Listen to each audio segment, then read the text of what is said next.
Hey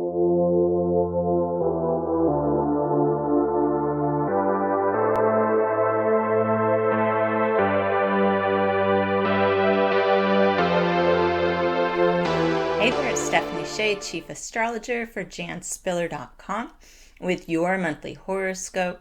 And this one's for you, Taurus. Happy September 2021. This is going to be a good month to devote some time to relationships and taking care of business, all those things that have been on your to-do list. Much of September's astrology is calling for you to slow down and review the details of existing plans and agreements. Try to get some new things going during the first week of the month. Then plan to refine and revise what you have going during the rest of September. So this month's new moon is going to be at 14 degrees of Virgo. It's on September the 6th. If you were born on or around May 5th of any year, or if you have around 14 degrees of Taurus rising, you're going to get a little extra support from this month's new moon. It's in a supportive position called a trine to your sun or rising if you have the birthday or the rising degrees I just mentioned. Now, all Taurus people can benefit from the energy at this new moon by setting intentions related to completing a creative project, working with children, parenting, attracting or nurturing a romantic partnership, and cultivating more joy in your life. So it's really a good new moon because it's outside of what we call the shadow phase of Mercury retrograde. The new moon's September 6th. The shadow phase of this upcoming Mercury retrograde cycle starts on September 7th. Works out well this month. Now, the official retrograde dates are September 27th through October 18th. So after September 7th, when we're in that shadow, that means Mercury's getting ready to station retrograde on September 27th. The energy begins to slow, and it's going to be best to focus on projects that are already in progress. You might find yourself reviewing your efforts at work in particular.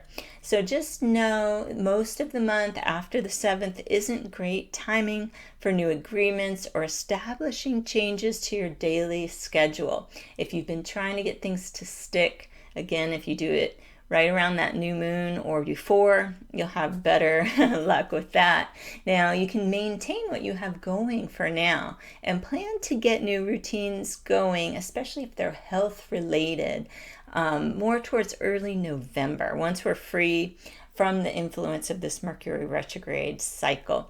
So there's a lot you can do to reinstate things in your schedule that may have fallen off your calendar, whether it's carving out time for self-care or maybe making time to work on a creative project.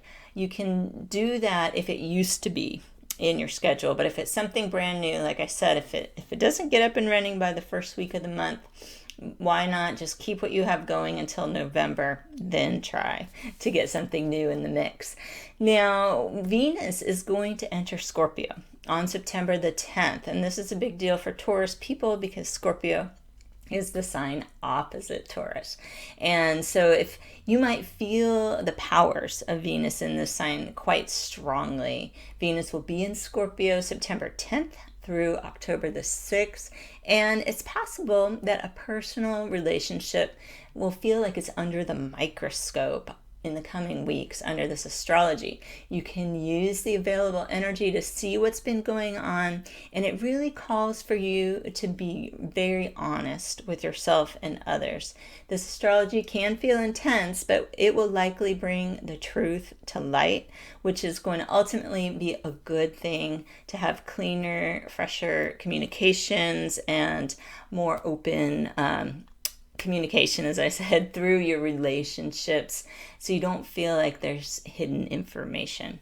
Now, Mars is going to finish its journey through Virgo on September the 13th and move into the harmonious sign of Libra on the 14th. So this is going to offer you a boost of motivation for your work and wellness related activities. This is good news. You'll have the most success, as I mentioned earlier in the forecast, when you reinstate those routines that you've relied on in the past. and you just need to pick them back up again.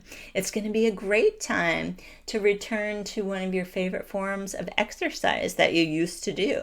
Or especially if you use the buddy system for accountability and you used to meet up somebody and maybe go for a walk or do a workout together, try to get that going again. But remember, new activities not so supported. So this is how you can work with Mars, which is the planet of action. Even when Mercury's in retrograde, you just go back and put new life into old actions. Now, this month's full moon is going to be September the 20th. It's at 28 degrees of Pisces, and it shines a spotlight on your friendships and social groups. You could feel inspired to enjoy some creative activities with others, and there'll be kind of a dreamy vibe present that can help you feel more in tune with those around you. You'll probably feel a bit more intuitive, more sensitive to others' feelings. Check in with your friends and see how they're doing. Now, on September 22nd, the sun moves into the sign of Libra, and this date marks the fall equinox in the northern hemisphere and the spring equinox in the southern hemisphere. But all over the world, this equinox is the initiation of Libra season. So for Taurus, Sun, and Rising people, this can mean a time when your energy is spent focusing on time management and your schedule. So if you felt like you needed to get organized in this way, Libra season might actually help with that, and especially someone else who might be particularly good at that could maybe offer you some tips or support in your efforts. It'll be an excellent time for some sort of reset that allows you to create more harmony in your life, more balance, and especially if you've been needing more work-life balance. So there's a lot you can work with in September. I always like to help people make the most of Mercury retrograde, not fear it. You don't have to stop your life. You really can maximize that time period when you focus on things that you need to finish. So I hope you have a wonderful month of September. Be safe and be well, and I will see you here next time with your monthly horoscope.